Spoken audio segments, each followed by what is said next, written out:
প্রয়োজনে নির্বাচন ফেব্রুয়ারিতে হবে না, আরো 2 মাস পরে হবে, কিন্তু গণভোট ছাড়া বাংলাদেশে নির্বাচন হবে না। আমরা আন্দোলন মাত্র শুরু করেছি ঐক্যবদ্ধভাবে, আন্দোলন তীব্রতর হবে। আপনারা যদি আন্দোলন চান আমরা আন্দোলন দেখাবো, আর যদি আপনারা অঙ্গীকার বাস্তবায়ন করে সোজা পথে হাঁটেন তাহলে আমরাও আপনাদের সহযোগিতা করব। আসসালামু আলাইকুম রহমতুল্লাহ। নাহমাদুহু ওয়া নুসাল্লি আলা রাসূলিল কারীম, আম্মা বাদ।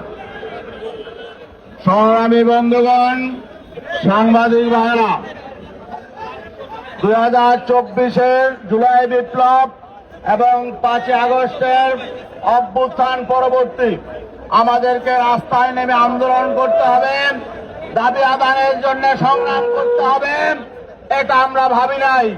কিন্তু এই অন্তর্বর্তীকালীন সরকার আমাদেরকে দাবি আদায়ের আন্দোলনে রাজপথে নামতে বাধ্য করেছে।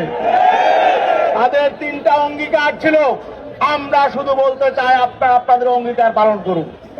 1 নাম্বার, তারা রাষ্ট্র সংস্কার করবে, আর রাষ্ট্র সংস্কারের জন্য সংস্কার কমিশন হয়েছিল, ঐক্যমত্য কমিশন হয়েছে, জুলাই সনদ হয়েছে, জুলাই সনদ স্বাক্ষরিত হয়েছে, জুলাই সনদের বাস্তবায়ন আদেশের জন্য সকল রাজনৈতিক দলগুলো একমত হয়েছে, গণভোটের ব্যাপারে একমত হয়েছে।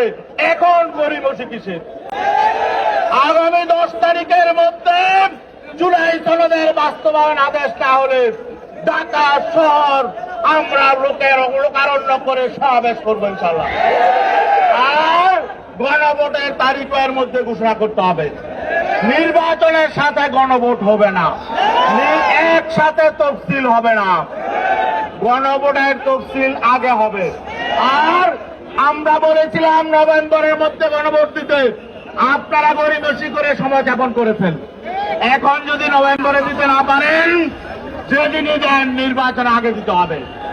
প্রয়োজনে নির্বাচন ফেব্রুয়ারিতে হবে না, আরো 2 মাস পরে হবে, কিন্তু গণভোট ছাড়া বাংলাদেশে নির্বাচন হবে না। গণভোট আগে হবে, রাষ্ট্র সংস্কার নিশ্চিত হবে, তারপরে নির্বাচন। রাষ্ট্র মেরামতের জন্য আমাদের সন্তানরা জীবন দিয়েছে, কৃষক শ্রমিকরা জীবন দিয়েছে, রক্ত ঝরেছে, অতএব এটা নিয়ে কোনো তাল বাহানা চলবে না। আমরা আন্দোলন মাত্র শুরু করেছি ঐক্যবদ্ধভাবে, আন্দোলন তীব্রতর হবে।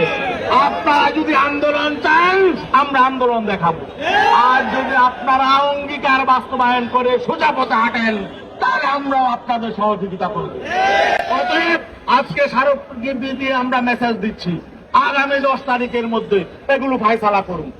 যারা বলে জুলাই সনদ লাগবে না, জুলাই সনদের প্রয়োজন নেই, সংস্কার লাগবে না, তাদের সাথে বসে আমাদের সমঝোতা করতে বলেন, এগুলো তামাশা, তারা সমঝোতা করবে না। যারা সংস্কার চায় না, যারা অতীত কর্তৃত্ববাদী আবার ফিরিয়ে আনতে চায়, যারা রাষ্ট্রটাকে বিশ্বের বুকে 1 নম্বর দুর্নীতিগ্রস্ত করতে চায়, তাদের সাথে আমাদেরকে বসে সমঝোতার কথা বলবেন না। প্লিজ আপনারা সোজা পথে হাঁটুন, আর নয়তো যেই জনতা এত ফেসিবাদী মহাশক্তিকে হটিয়েছে তারা কিন্তু নতুন সিদ্ধান্ত নেবে। ধন্যবাদ সবাইকে।